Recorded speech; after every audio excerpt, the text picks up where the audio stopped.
Le Conseil constitutionnel pourra-t-il remettre en cause les décisions qui ont été déjà rendues pour intégrer les conclusions du dialogue national? La réponse est évidemment non. Les décisions du Conseil constitutionnel sont rendues de manière définitive et ne peuvent faire l'objet d'aucune voie de recours. Ça veut dire clairement que ces décisions sont revêtues de l'autorité de la chose jugée. L'autorité de la chose jugée, c'est le fait que, une fois que le Conseil s'est prononcé sur une affaire, la décision rendue s'impose même à la juridiction qui a prononcé et aux autres. Donc le Conseil n'a aucun pouvoir de reprendre le procès constitutionnel qui a résulté des recours qui ont été introduits dans le cadre contentieux et qui sont devenus définitifs. Encore mieux, l'article 92 rajoute à l'autorité de la chose jugée ce qu'on appelle la force de la chose jugée. C'est pour ça qu'il y a l'expression s'impose qui est utilisée au niveau de l'article 92. Ces décisions rendues s'imposent au pouvoir public, le gouvernement et l'Assemblée nationale, qui doit en tenir compte dans toute activité future, mais également ça s'impose aux autorités administratives, préfets, gouverneurs, sous-préfets, mais aux autres juridictions sénégalaises, y compris le Conseil constitutionnel lui-même qui a rendu cette décision. En aucune manière, ces décisions ne peuvent ou ne pourront faire l'objet de réformations futures.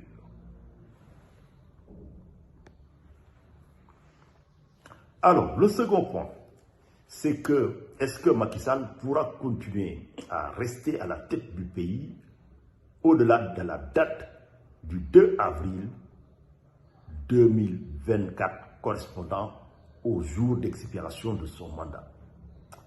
Pourra-t-il rester? La réponse est non. La seule possibilité qui s'offre à Macky Sall, c'est de quitter le pouvoir au plus tard le 2 avril avant 23h59. Ça résulte clairement de la Constitution sénégalaise. Le Conseil constitutionnel s'est déjà prononcé là-dessus en disant que le mandat ne pouvait pas être prolongé. Donc, du moment où le mandat ne peut pas être prolongé et qu'il y a une intangibilité, il va de soi que nulle part dans la Constitution, il ne saurait y avoir un démembrement de phrases ou d'articles qui peut servir de mandat résiduel. Pour s'en convaincre, il suffira simplement de relire bien l'article 36, parce qu'il y en a qui invoquent l'article 36 pour justifier cette possibilité. De relire bien l'article 36, parce qu'il y en a qui invoquent l'article 36 pour justifier cette possibilité de maintenir le président.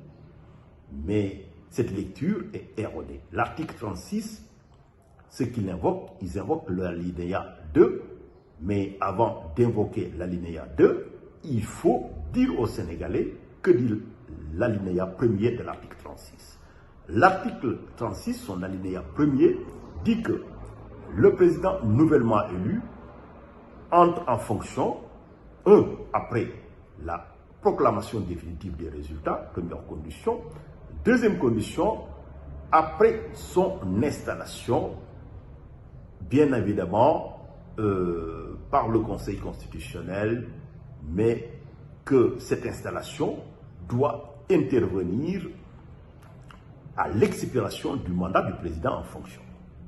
C'est parce que cette installation doit intervenir à l'expiration du mandat du président en fonction, ce qui correspond le 2 avril, que cet article a pour vocation d'organiser les rapports qui pourraient exister et pour éviter tout conflit entre le président nouvellement élu, dont les résultats ont été proclamés et qui ne pourra entrer en fonction qu'après le 2 avril. Donc, vous voyez que le fait qu'il parle de l'expiration du mandat du président en fonction démontre clairement que le mandat ne peut pas aller au-delà du 2 avril. Et encore mieux, on n'a pas un président nouvellement élu. Du moment où on n'a pas un président nouvellement élu, on ne saurait valablement invoquer effectivement l'attente de son installation ou encore la possibilité de se maintenir jusqu'à ce qu'il soit installé. Donc en clair, cet article, loin de donner un mandat résiduel à Macky Sall, est une confirmation de l'impératif que ça présente aujourd'hui d'organiser son départ au plus tard le 2 avril à 23h59, comme je disais.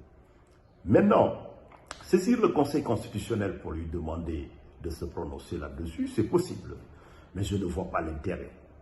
Dans la mesure où le Conseil constitutionnel, conformément à la jurisprudence des cours constitutionnelles dans le monde, lorsque, à la suite d'un contrôle de constitutionnalité, une loi a été rétoquée, mais il ne sert à rien de revenir avec un autre angle de traitement pour essayer de lui soumettre la même question. Dans de pareilles circonstances, le Conseil va constater qu'il y a une analogie, c'est la même chose que la question qu'il a déjà eu à trancher, soit de deux choses d'une, va garder le silence, ou sinon, effectivement, il va renvoyer la partie qui demande à mieux se pourvoir parce que tout simplement à se référer à la décision qu'il a déjà rendue antérieurement. Merci.